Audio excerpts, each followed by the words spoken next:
করতে হয়।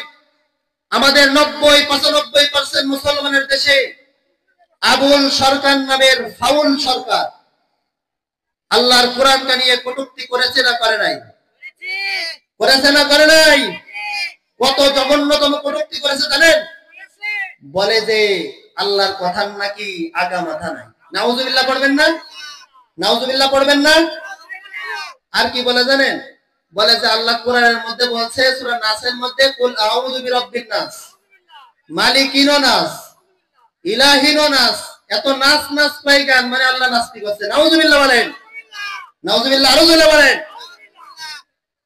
এই যে আবুল সরকার বাউল কাদেরকে বলে জানেন?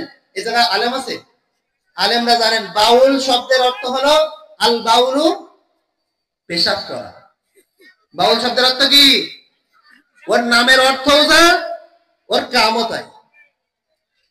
আমরা স্পষ্ট ভাষায় বলতে চাই, বাংলার জমিন শাহজালালের জমিন, বাংলার জমিন শাহপরানের জমিন, বাংলার জমিন 90% 95% মুসলমানের জমিন।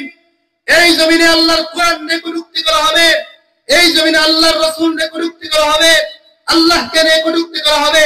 আমরা বসে বসে আঙ্গুল চুষব না, তাদেরকে ময়দানে প্রতিরোধ করব, জবাব দেব, সমিতির জবাব দেব ইনশাআল্লাহ।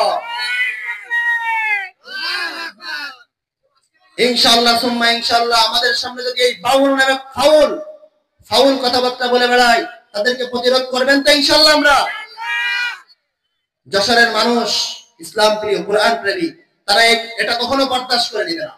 সর্বশেষ বলতে চাই, কাদিয়ানী নামক যে ফিতনা আছে, আমাদের রাসূল সর্বশেষ নবী, বিশ্ব নবী, সরওয়ারে কায়নাত মুরতুল তাজুল মদিনা বিশ্বনবী মুহাম্মদুর রাসূলুল্লাহ সাল্লাল্লাহু আলাইহি ওয়াসাল্লামের খতমে নবুয়ত নিয়ে যদি কাদিয়ানীরা তারা ষড়যন্ত্র করার অপচেষ্টা চালায়, তাদেরকে আমরা স্পষ্ট ভাষায় পয়গাম দিতে চাই, আমাদের জীবন থাকলো কি থাকলো না এটা আমাদের দেখার বিষয় নয়।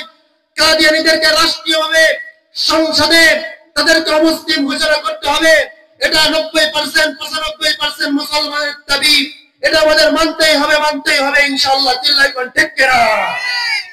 আমাদের যা কিছু আছে তাই নিয়ে আমাদের সংগ্রামে যেতে হবে, যেন আমরা ঘোষণা করে আসতে পারি আমাদের নবীর পরে নবী নাই, সংসদে আইন চাই। নবীর পরে নবী নাই, সংসদে, নবীর পরে নবী নাই, সংসদে ইনশাআল্লাহ। আপনি আমি যদি অটল এবং অবিচল থাকতে পারি এই মতের উপর, বাতিলরা পালানোর পথ খুঁজে পাবে না ইনশাআল্লাহ। নাসরুম মিনাল্লাহি ওয়া ফাতহুন করিব ওয়া বাশশিরিল মুমিনিন। ওয়াসসালামু আলাইকুম ওয়া রাহমাতুল্লাহি ওয়া বারাকাতুহু।